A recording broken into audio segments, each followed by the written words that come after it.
Testing 1, 2, 3. Hi gang, are we there? Oh, I think we are. Yahoo, we are finally here. Come on, come on, come on. Getting there. Hello friends, thank you for joining me today. I started this painting yesterday and I decided to stop here and give you, especially those of you who perhaps have watched me before, an alternative description to my painting technique. Now, believe me, I am keenly aware of the fact that there are many ways to skin this cat, to use an expression that will drive all of our animal rights people crazy. There are many ways to cook this goose. Wait a minute, that's not any better. There are many ways to get this job done. There are so many different kinds of ways to paint. But I'm going to give you right now an unabashed commercial for why I think my way's the best. I'm being quite facetious. I don't think it's the best, but I think it's a pretty good way to paint. And I'm going to explain why. First of all, though, let me do my famous clapper. Daily Art Adventure number 542, isolating functions. There, now we're official. Thanks for watching. Now you can go back and watch me do most of this painting yesterday. Today I've already done a glaze over the whole thing, glaze, then wipe off, and then I've done many of the dark details. That whole half of the painting, for some reason, I started on the right-hand side and is done. This half is not. But I felt like this would be a good time to interrupt the painting and give you what I'm calling isolated function, or isolating functions. A different way to paint. And I took a few minutes here and listed, just realized I forgot to correct a number. Here we go. 4. There we go. All right. So I have listed all the layers, all the steps down to here. So I'm on step number 11. I have 12, 13, 14, 15, 4 layers to go, but 11 layers are done. And I want to run through them real quickly and talk about what I mean by isolated function.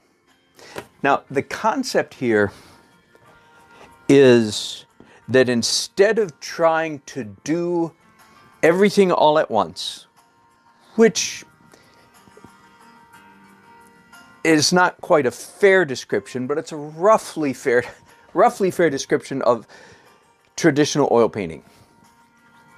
A traditional oil painter painter is doing composition, rendering realism, values, color, and texture all at the same time, a la prima painting.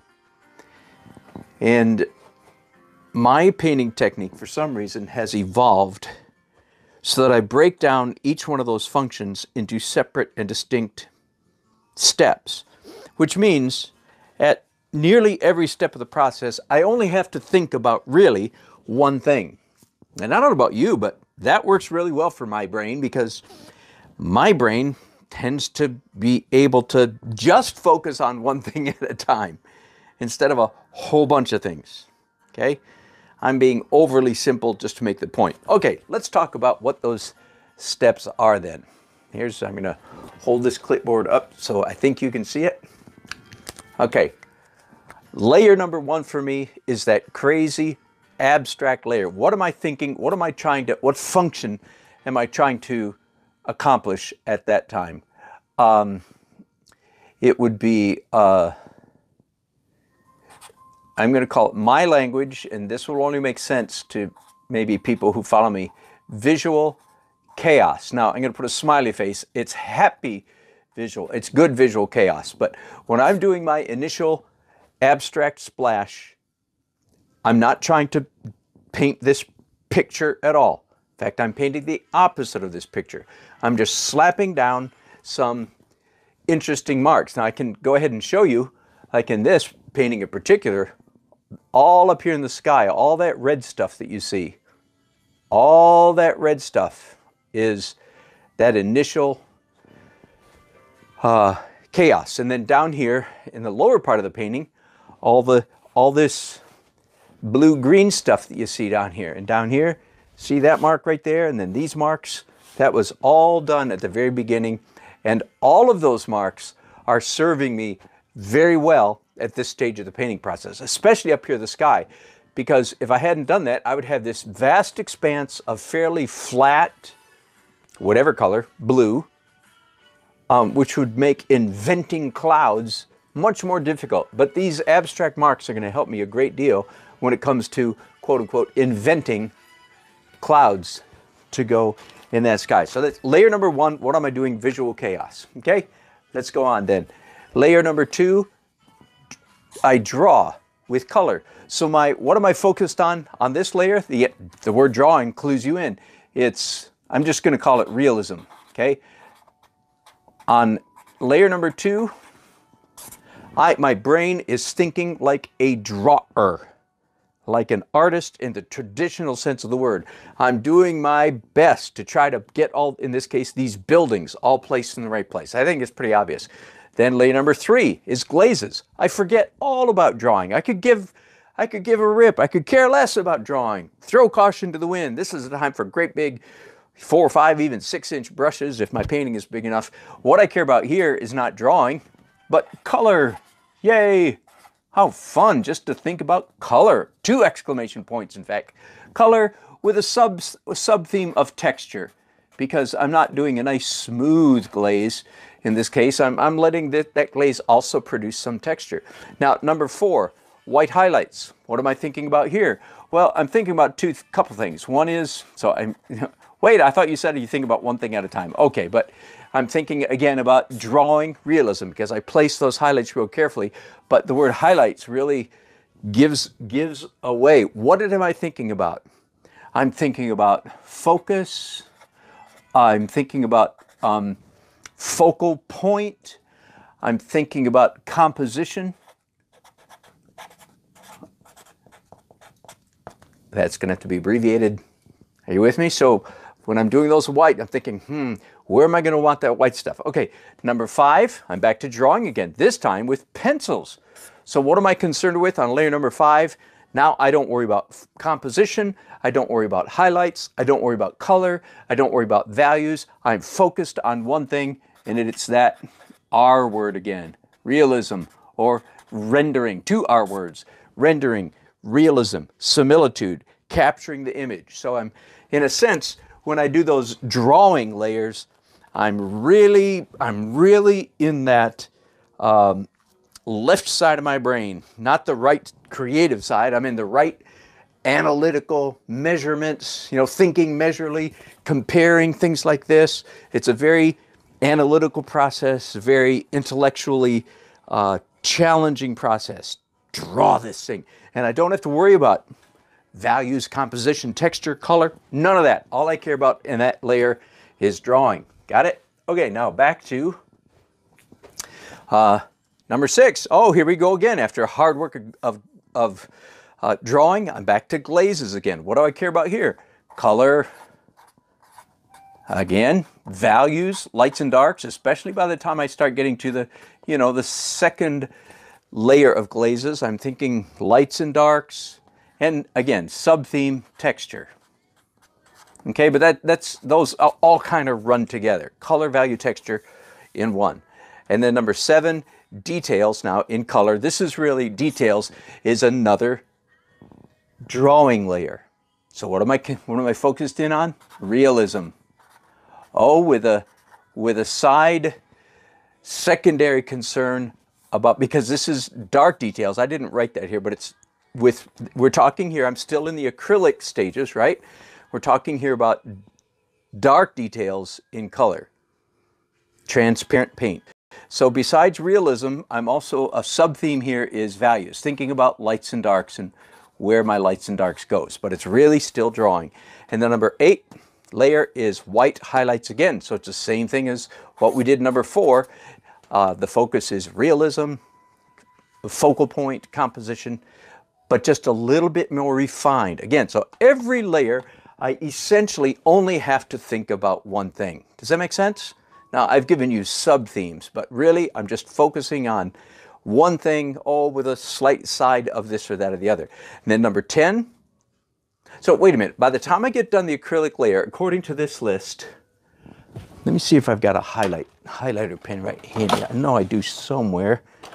Let's see if I can put my fingers on it. Okay. So in the acrylic layers, how many of these layers are concerned with capturing, drawing, similitude, realism, drawing the thing, right? How many? Well, number 2, number 4, white highlights, number 5, number 7, and number 8. So 1, 2, 3, 4, 5 of these layers are concerned with really capturing. That means every time I draw it, I change my mind. I make refinements. I make adjustments in my drawing. Does that make sense? So that's quite a few layers of drawing. In other words, I don't try to get the whole thing perfect on layer number 2. Oh no, look, I've got 1, 2, 3, 4 more layers just in the acrylic stage to make corrections. Now let's move on to oil. Let me move you over just a little bit. In the oil stage then, the first thing I do in oil is more glazes. So how many times have I done glazes now? Well, if we don't call the first one glazes, which we won't quite, there's 1, 2, this is my 3rd layer of glazes. And when I'm doing glazes, what am I thinking of more than anything else? Color, color, color, color, color. Oh, okay, with a sub-theme of values, lights and darks. And I will tell you that in this particular glaze, the first oil glaze, I really do focus to a large degree on values. It's mostly color, but I also give some serious thought to values. Good enough. But that's all I have to think about. That's not too much. Number 10, layer number 10 is I'm not putting paint on, I'm taking paint off. So it sort of parallels my white highlights. I did white highlights twice up here in the acrylic stages. But here, number 10, instead of painting with white, I paint with a rag, so I'm lifting off. What do I think about there? I'm thinking about drawing, or no, it's not. I'm really thinking about values. Let's just call that values, lights and darks. I was going to say drawing because I lift off. You can see where I lifted off on this painting. Here, here, the light sides of all these buildings and the bottom of the sky. It's real simple. Oh, and down here. Everything else, I let it stay slightly dark. Okay? So that was my first oil layer. Now, layer number 11, dark details. Again, this is dark details with a brush. So this is actually, if I do any painting in this broadcast, it's going to be with small brushes. And this is very much, again, a drawing. What am I calling? I'm calling it realism. So I used the yellow marker to delineate the drawing stages. So there's another one. That's the one I'm working on right now. Now, where I haven't gotten yet with this painting comes next. Fuzz layer. Oh my goodness. This is for me, what has become a very important layer. And what am I focusing on here more than anything else? More than anything else, it's texture. Or even more important, if you're especially if like you're a fan of Richard Schmid, he uses the term edge control, E-D-G-E, edge control. In fact, it might have been me reading Richard Schmid 2 years ago that encouraged me to start incorporating this fuzz layer. So that has not been done here. Now, I'm going to resist the temptation right now to define this because I probably have a playlist on YouTube where you can just go right onto YouTube and do a search for Dan Nelson fuzz layer, and you watch me do that 10 different times. So I'm going to resist the temptation to define that, but it has to do with edges more than anything else. Then then texture, and then color. Okay, number 13, look at, I got another draw with pencils. What am I concerned with there? Realism, or capturing the image, or similitude, or whatever else you want to call it. So there, without yellow highlighter, there it is again. Now, number 14, the all-important final edit layer. Now, everybody knows what a final edit is. If you're a writer, you know, if you're an editor, the person who does the final edit, it's like the buck stops here. This is where everything gets fixed. What do I care about here? Again, the number one thing is realism, similitude, capturing the object, careful drawing. So here we go again. That's another highlight. I'm going to count those up in just a minute. And then the very last layer, this is a new last layer in the last year, broken color. What do I care about here? Well, it's quite obvious. Color. My point is, with every layer, I really only have to focus on one thing. The other thing I'd like to point out from this list is how many times my focus is drawing. The answer is 1, 2, 3, 4, 5, 6, 7, 8. I'm on number 11 right now, so the last 2 have not been done.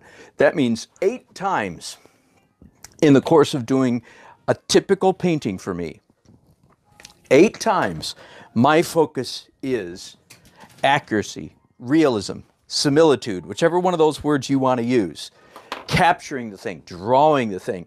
And what I really want you to understand, and I say this a lot, so this is repeat for you regulars, I don't have to get it right the first time, or the second time, or the third time. Are you with me? Because how many times am I going to be drawing?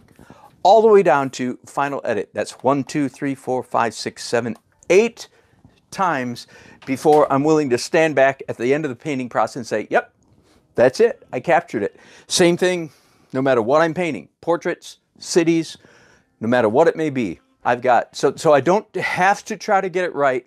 I can relax and paint in a free way, in a free manner is what I'm trying to say. I don't want to say careless, but with an attitude. Like, this is fun. Little mistakes are okay because I'll catch them the next time. All the way down until, of course, layer number 14. Then the buck stops here. I'm going to catch all the mistakes. If there's any left, any corrections that need to be done, I'm going to do it on layer 14. By the way, layer 14, the final edit layer, is the longest and the slowest by far of all these layers. Sometimes this one, I don't cover up much of the canvas with this layer. Very, very little of the canvas gets paint on it, but the little that does get put on it is very important. That's the slowest layer by far. The slowest layer, because that's final edit. That's the one where, you know, like I said, the buck stops here. So I'm going to do just a little bit of painting here for you. Again, right now I'm on layer number 11. I'm going to take my ref, since all of this is finished. I did that before lunch, and then my wife and I had a really long, delightful long lunch meeting.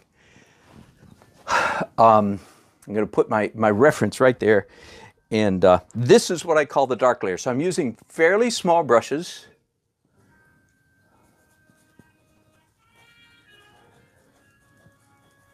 And this layer is mostly about drawing.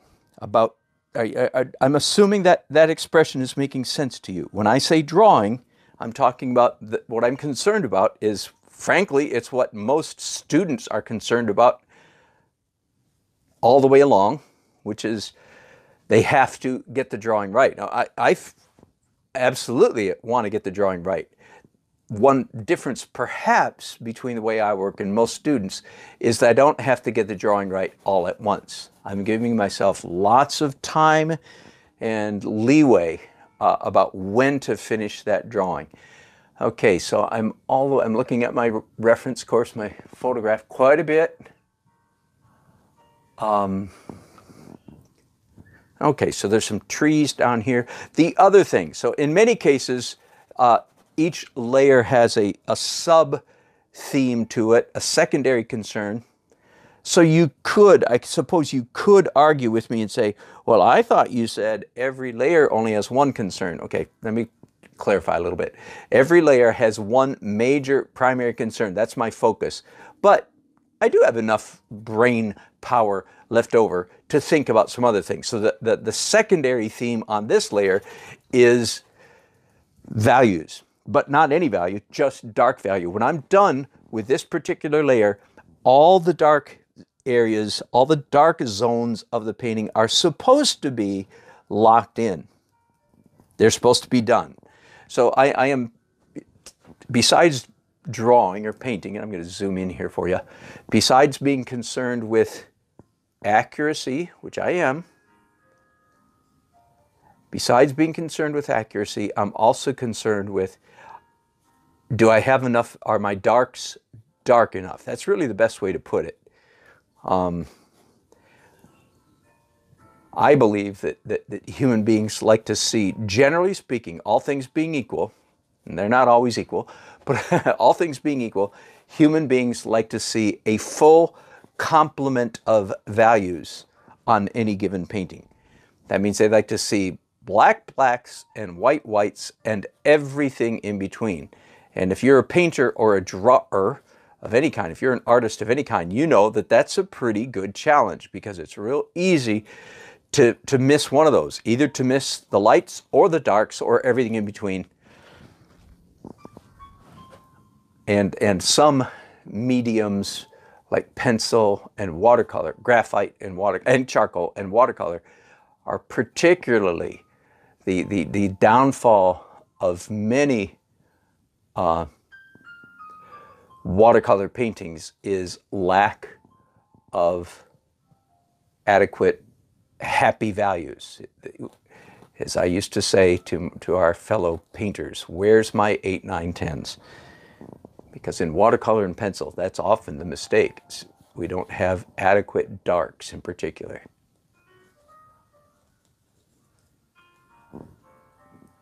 So what you see me doing here is I'm looking at my photograph up here, then looking at my painting and just trying to render in dark. Now, I don't need to tell you, do I, that these darks are transparent. Why don't I need to tell you that? Because by definition, almost, darks are transparent. Lights are opaque. If you want some part of your painting to be darker, you should do it with transparent color. Otherwise, you're going to create mud. And I have an entire video dedicated to that. Just do a search for Dan Nelson Mud. Dan Nelson, whose name, your name will be Mud.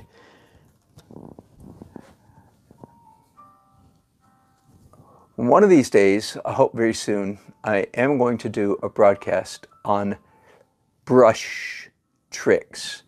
I realized this morning when I was painting that I honestly came to a new level of appreciation, because I'd been talking about Bob Ross and how did Bob Ross do what most people think was a beautiful painting in 20 minutes. The answer was brush tricks. And then I said everybody should know those brush tricks. Every artist should know Bob Ross's tricks.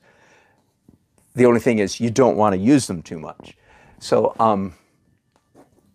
and then as I was painting this morning, I went, oh wow, I'm using brush tricks all the time. I just don't usually call them that. So in fact, right now as I'm painting, what I mean by that is I've learned little shorthand ways of accomplishing what I want to accomplish. Like you just saw me do. Sorry, I almost missed me there, didn't I? I've learned quick ways to render this and that shape, this and that texture, and so on and so forth. I'm all the way down now to this building, and it has distinctly green windows. So I'm going to mix up some greenish paint. There we go. You probably can't tell that that's green, but here in person, we can tell. Trust me, we can see that that's green. And again, so one of my brush tricks at the moment is using the handle of the brush. These chip brushes especially have perfect handles for doing that scratching with. All right, I think I'm basically finished with the buildings. I'm going to just do a few minutes. I'm going to pick up some larger brushes. There, these will do. And by the way, yes, I am definitely using a fair amount of, speaking of which, let's get this fan going. I'm using a fair amount of liquid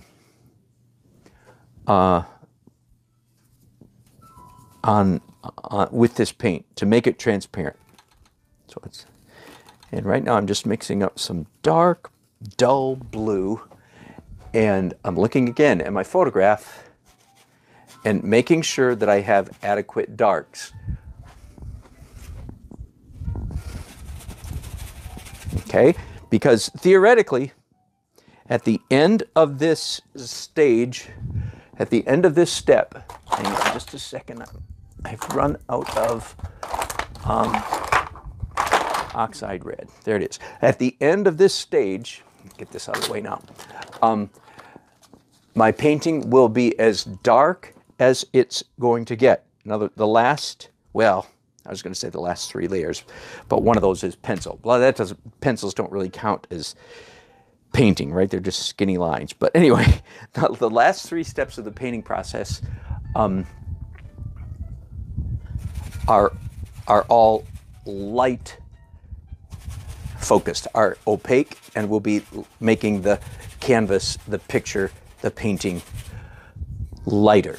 Okay, so that means this is my last chance to get my, so to speak, my 8, 9, 10s in on the canvas.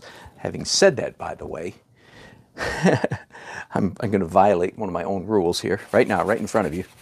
There will be no number 10s probably on this, or no large areas. 10, what is in my book? 10 is a pure black, black as you can get. There probably won't be any 10s. And you could say, well, why not? And I could say, well, I don't feel like it. And I'm trusting that my intuition is right. I think the real reason is because this is a landscape from a distance. The closest objects to the viewers, to us as viewers in this painting, are these trees that are up close to us. And indeed, they are the darkest, by far, the darkest area of the painting is those trees. But even they are not a 10. So if this landscape in particular, it would not be good for me to have. All of this is too far away. There aren't going to be any 10s in there whatsoever. But like I say, the closest I have to a number 10 is way up here in the foreground, which is just foliage that's fairly close to the viewer. So after having said most paintings should have full range of values, I'm telling you, this one is not going to have a full range of values. I hope that doesn't mess you up too much.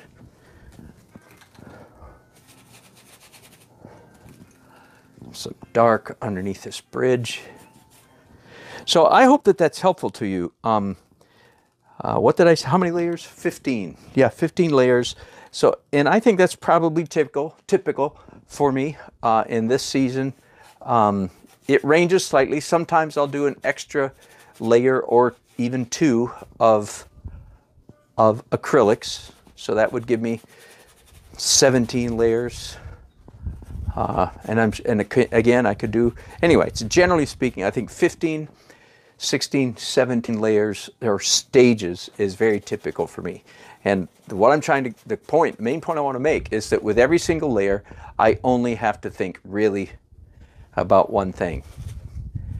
That is, in this layer, it's drawing plus a little bit of values, which you see me doing right now. But I'm done with that layer. That didn't take too long.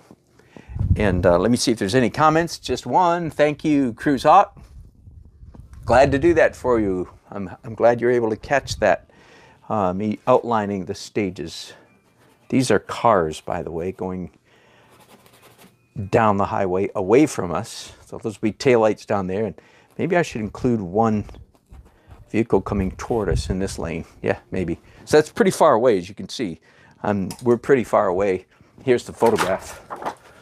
Again, see that highway is Here's a truck to give you a sense of scale, right? So this is a bridge. Oh, you know what? It would be a good idea to, I had vehicles on this bridge earlier and then I sort of lost them. So there they are. They are back in business. There, again, it helps with a sense of scale. All right, I don't know if I'll be broadcasting more today. I might. I'll be painting for a while, but I have many other things to do. I will tell you that if I had, in a perfect world, I would like to wait for this layer to dry completely before I come back and do the fuzz layer. I can do it all at once, and most of the time I do, but it's a little bit easier because, of course, there's all kinds of dark paint, wet dark paint on this canvas. It'll be dry in 3 hours, maybe less, because it's all got liquid in it. But the next layer is going to be, again, just for those of you who might care, is after this dark details, next is fuzz layer, which soft edges, translucent color, and local color.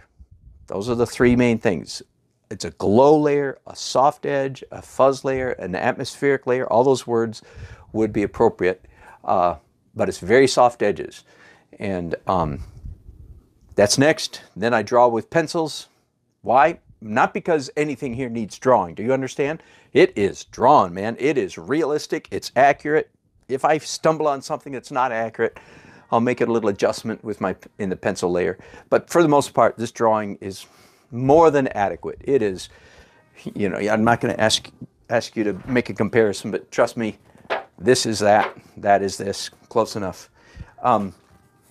Pencils, and then the final edit layer. I'll probably broadcast when I'm doing that. Another comment has just come in from Michelle Lynn. Hello, Michelle Lynn. Okay, so we speak non-stress over Michelle. She's doing a portrait, is that right? I'm painting my brother and his wife. Woo! Pressure, Michelle, you go. That is hard. What's the hardest painting in the world to do? A portrait of an adult loved one. So more power to you. Way to go. Don't be stressed. Thanks, guys, for watching. And if I do another broadcast tonight, I'll see you then. Thanks so much. Bye.